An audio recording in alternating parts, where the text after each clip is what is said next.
بسم اللہ الرحمن الرحیم۔ السلام علیکم ورحمۃ اللہ وبرکاتہ۔ پھانسی سے ایک دن قبل مجرم نے ایک عجیب و غریب خواہش کا اظہار کیا جسے سن کر سب حیران ہو گئے۔ اس نے جیلر سے کہا کہ ہو سکے تو میری آخری خواہش پوری کر دو، میں مرنے سے پہلے اپنی بیوی سے جنسی ملاپ کرنا چاہتا ہوں۔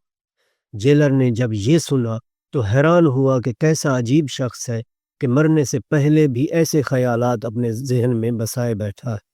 پھر مجرم نے جیلر سے کہا کہ آپ نہ جانے میرے بارے میں کیا سوچ رہے ہوں گے، لیکن حقیقت یہ ہے کہ میری شادی کو ابھی چند دن ہوئے ہیں۔ شادی کے بعد میں اور میری بیوی ابھی اولاد پیدا نہیں کرنا چاہتے تھے، لیکن اب چونکہ مجھے پھانسی ہو رہی ہے، میں یہ آخری خواہش اس لیے کر رہا ہوں کہ میں تو اس دنیا سے چلا جاؤں گا، لیکن اس جنسی عمل کے بعد شاید میری بیوی حاملہ ہو جائے اور میری بیٹی یا بیٹا پیدا ہو جائے، جس سے میری بیوی کے پاس میری نشانی رہے گی اور میری نسل بڑھ جائے گی اور دنیا میں میرا نام رہے گا۔ لیکن پولیس اہلکاروں سے لے کر جج تک کوئی بھی یہ نہیں سوچ سکتا تھا کہ مجرم کے یہ عمل کرنے سے وہ بے گناہ ثابت ہو جائے گا۔ ناظرین، یہ انتہائی حیران کن اور سچا واقعہ ہے، لہٰذا آپ سے بس ایک گزارش ہے کہ اسے آخر تک لازمی سنیں۔ مجرم کی ساری بات سن کر جیلر کو صرف یہ لگا کہ وہ اپنی بیوی سے آخری بار ملاقات کرنا چاہتا ہے، لیکن وہ مجرم کے اصل مقصد کو نہیں جانتا تھا۔ لہٰذا جیلر نے دل میں سوچا کہ ان حسین لمحات سے لطف اندوز ضرور ہونا چاہیے، اور اس نے جیل میں ان کی ملاقات والے کمرے کے اندر 2 خفیہ کیمرے لگا دیے۔ مجرم کی بیوی آخری ملاقات کے لیے اپنے شوہر سے ملنے کے لیے آئی تو جیلر نے کیمروں کی مدد سے عجیب و غریب مناظر دیکھے اور مجرم کی عقل مندی پر حیران ہوا کہ کتنی چالاکی سے اس نے اپنے آپ کو بے گناہ ثابت کیا۔ اگرچہ میرے لحاظ سے یہ بہت غیر اخلاقی فعل تھا، لیکن میں اپنے سے اوپر والوں کے آرڈر کا پابند تھا، اور جیلر صاحب کی بھی یہ خواہش تھی کہ ملاقات سے پہلے مجرم کے کمرے میں 2 خفیہ کیمرے نصب کیے جائیں۔ یہ کیمرے مجرم کی بیوی کے لیے نصب کیے گئے تھے، جو اپنے شوہر سے آخری ملاقات کے لیے آنے والی تھی۔ میں جیلر صاحب کی جہالت پر حیران ہوا کہ پہلے تو اس نے قیدی کی یہ عجیب و غریب خواہش پوری کرنے کا وعدہ کیسے کیا، اور پھر اس کے بعد مجرم کے کمرے میں خفیہ کیمرے لگوائے۔ ایک دن میں نے اس سے پوچھا کہ صاحب ایسا کیوں کر رہے ہو، تو کہنے لگا کہ اگر مجرم کی مرنے سے پہلے ہم اس کی آخری خواہش پوری کر رہے ہیں تو ان لمحات سے ہمیں بھی لطف اٹھانا چاہیے، اتنا تو ہمارا بھی حق بنتا ہے۔ جیلر صاحب سے اس طرح کے جواب کی ہی توقع کی جا سکتی تھی، کیونکہ اکثر وہ شراب کے نشے میں رہتا اور کسی بات کا اسے ہوش نہیں ہوتا تھا۔ مگر مجھ سے یہ بات برداشت نہ ہوئی کہ میاں بیوی کے درمیان ہونے والے معاملات کو دیکھا جائے۔ کیمرہ لگانے کے بعد میں اس قیدی کے پاس جا پہنچا۔ اس کے چہرے پر عجیب سا اطمینان اور سکون تھا، جیسا کہ اس نے کچھ کیا ہی نہ ہو۔ اس کی وہ کیفیت نہیں تھی جو سزائے موت پانے والے قیدیوں کے چہرے پر نظر آتی ہے۔ اس کے چہرے پر ایسا کوئی خوف نہیں تھا، ایسے مطمئن تھا جیسے اس نے کوئی قتل نہیں کیا بلکہ کوئی نیکی کی تھی۔ میں اس کے سامنے گھٹنے کے بل بیٹھ گیا اور اس سے پوچھا، کیوں قیدی نمبر 15، موت سے پہلے کیسا محسوس ہو رہا ہے؟ مجھے تم پر حیرت ہے کہ مرنے سے پہلے بھی تم نے ایسی خواہش کا اظہار کیوں کیا؟ کیا تجھے مرنے کا کوئی خوف نہیں؟ ابھی بھی وقت ہے، اپنی اس خواہش سے باز آ جاؤ، اپنے گناہوں کی رب سے معافی مانگو۔ میری بات کا اس نے کوئی جواب نہ دیا۔ میں بس اس کے چہرے پر اطمینان کے نشان دیکھتے ہوئے واپس چلا آیا۔ اس کے چہرے پر حیران کن اطمینان تھا جو مجھے مسلسل پریشان کر رہا تھا۔ اس کی عمر تقریباً 26 سال تھی اور اس نے اپنے قریبی دوست اور جگری یار کو مارا تھا۔ اسی جرم میں وہ قید ہوا اور پھر اسے پھانسی ہونے والی تھی۔ مگر حیرت کی بات یہ تھی کہ اس نے اپنے دوست کو کیوں مارا، اس کے بارے میں کوئی کچھ نہیں جانتا تھا۔ اس نے خود اس بات کا اقرار کیا تھا کہ وہ قاتل ہے اور اپنی گرفتاری خود پیش کی تھی، لیکن جب بھی اس سے قتل کی وجہ پوچھی جاتی تو خاموش رہتا، جیسا کہ اس کی زبان پر تالا لگ چکا۔ عدالت میں بھی جج کے سامنے اس نے اس بات کا اقرار کیا کہ وہ قاتل ہے،